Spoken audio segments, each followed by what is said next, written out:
Testing, 1, 2, 3. I need you to do me a favor and ask whoever's in these rooms to give me 5 minutes because we're going to be taping. Sure. Well, my name is Freddie Jackson. I just want to give you a little insight into my life. A real black artist, being born and raised in New York City all of my life. My career started singing in church as a kid. I was discovered by a wonderful lady by the name of Miss Melba Moore, who discovered me in a club.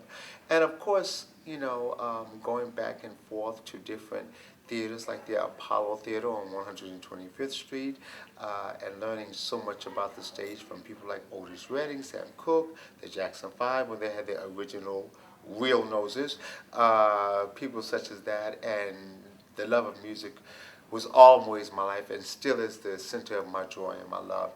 And I'm just really excited to be able to, a dream that I always had, well, I'm one of the millions that the dream came true. That's awesome. You can move around, feel free to move around. So, what, you go that far, back that far, Otis Redding?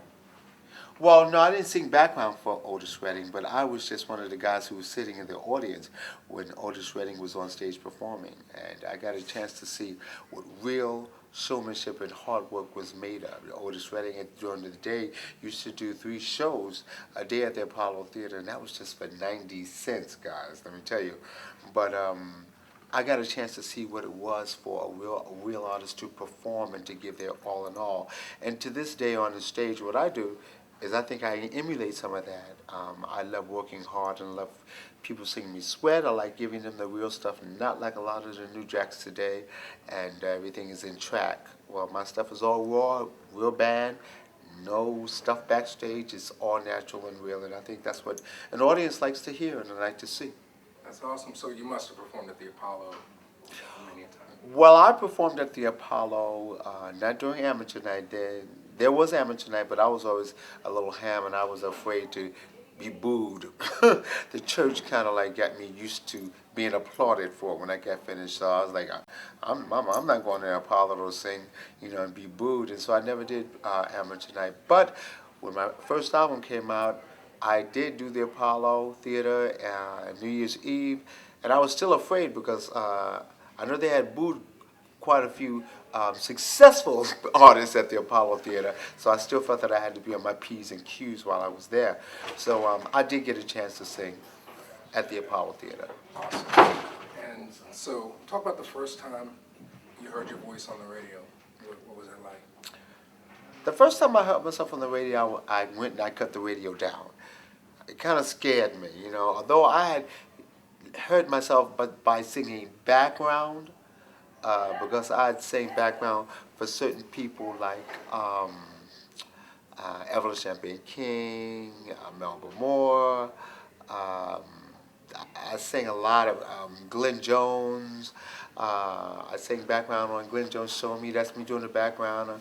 I was also working with Harry Belafonte. But when I first heard me solo, I ran out of the kitchen and I cut my little ghetto blaster down. But then I got used to it, and so I used to turn it up higher and higher. But it was a thrill for me, but it was very overwhelming, very overwhelming. It would have been Rock Me Tonight, 1984, for old time's sake. And I couldn't stop listening to that record because it was on every radio station all over the world all day long. So Rock Me Tonight, it kind of prepared me for being able to listen and hear myself a lot. And that was like one of 6 number ones in a row? Yeah, I've had 11 number 1 records in my career.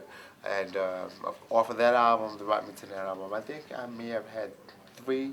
It could be 4 number 1 records. I know one of my records replaced itself.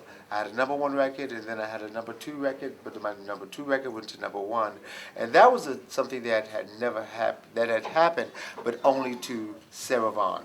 I was the second artist to ever replace that feat that Sarah Vaughan had done. So it was Sarah Vaughan had a number 1 and number 2, and then Freddie Jackson was second. So I am in the book of history. So how do you explain a phenomenon like that? I mean, did you know when you were making that record that it was gonna? I had no idea what I was doing when I was recording Rock Me Tonight. I was discovered by Melba Moore, and they put me in the studio to record this album. I recorded the album. and I had no idea actually what it meant for me to have a number one record at all. I was in London at the time. My manager called me and said, "Sit down, you got a number one record." And I said to him, "That's nice." He said, "Are you crazy? You're supposed to be yelling and screaming," but I didn't know what it meant to have a number one record. Well, here, 20 some odd years later, I could I can't say that I need a number one record because I know what it is. I have enough number one records to lend people, to be honest with you, and not being cocky. But it would be nice to have another one of those again. But I know the feeling and I know the power of a number one record. So that's awesome. So a lot of people like are trying to catch up to Freddie Jackson. What have you been up to? Well, right now I have a new album out. It's called Transition. I've had 2 top 10 singles off of it. I'm on my 3rd single now. The title of the album, Transition, as well as on the road. I'm getting ready to go to Turks and Caicos. I'm going to go to Johannesburg for the first time in my life, South Africa, which to me is almost like going home. I'm looking forward to doing that. Turkey, I'm on the road doing wonderful shows. Myself, Stephanie Mills, Gina Bell. I performed in New York City for the first time. Although I'm in New York City, I haven't performed in New York City in over 6 or 7 years. And so that was a thrill for me. I'm in Philadelphia, getting ready to do a show myself and Miss Regina Bell, which is my sweetheart. She's celebrating her birthday. So this is a great time for us to be together. So anytime I get a chance to perform and to make people happy, it's a thrill for me. Okay, and I got two more questions. 2 more, that's extra money. Okay. And that's real. Well, No. That's real. That's real TV. So, I mean, in the 80s, there were lots of crooners, sweet soul R&B musicians like yourself, like Jeffrey Osborne, that just ruled the roost. And then the 90s hit. I mean, what do you think happened? It wasn't you? I mean, you were still making plenty of good music. I mean, how do you explain? Well, the music industry has changed a lot. The industry is very commercial now. It's not really so much even about sound anymore. It's almost very visual. And it's record companies are making a lot of money off of people who visually look good, as opposed to people who can really carry a tune or have showmanship or personality on stage quality. Years ago, record labels used to have an artist development department. Most labels now don't have a development department because there's not really much to develop when it comes down to, I mean, right now it's about more knowing how to dance than it is to sing. But I come from an era when the voice really was the key factor of getting a deal. I come from the era of walking the streets, the pavement, and going into record labels and meeting people and selling my voice. I didn't come from the era where there were shows called American Idol. I was my own idol, and I had to really go out. My God, I can only imagine if someone was giving me $1 million to be a great star. Back in today, I would be like, wow, that's how easy it is. I would definitely be in one of the shows. But I come from the school of hard knocks where you had to really work in order to do your thing. So today, the music industry has totally changed, and I'm happy for no hating whatsoever. There are some wonderful artists like Corinne Bailey Rae right now, which I think is exceptional. I think John Legend is exceptional. I think they're true artists. Alicia Keys is incredible. So there's a lot of good stuff that's going on right now. But a lot of music got a little sexier than the kind of innuendos of the romantic kind of "You Are My Lady." Well, years ago, myself, Luther Vandross, Peebo Bryson. It was about the beautiful melodies in music and the lyrics. Right now, it's really not too much to be left to the imagination. So that sets myself and even Luther's music that is still living in his passing, and Peebo Bryson, that sets us apart because people like to be wooed and romanced. Jeffrey Osborne, can you woo, woo, woo? People like to be romanced in a subtle way, as opposed to being rushed to tell somebody that I love you. So then, do you think there is a place on the radio for romantic love songs? Oh, there's always going to be a place for a romantic love song. Some of the greatest love songs are still being recorded today, re-recorded today. They're just being recorded by different people. And they're being recorded in a different way. To me, Neo, his latest song out right now, to me, it's very sexy. I think it's very romantic. It's just being done in a different way. I mean, I would have loved to have done that song, and I still would like to do that song. I love the song that Alan Thicke has out. I think that song is extremely sexy. I even sing it in my show a few times because I loved it so much. So he hit it right on the head with that song. There is some good stuff out here, but it's nothing like getting one of those for old time's sakes in there somewhere. It will never ever die. A lot of my music, children are still being born off of, and I think that that's a compliment. Okay, that's fantastic. Any final thoughts?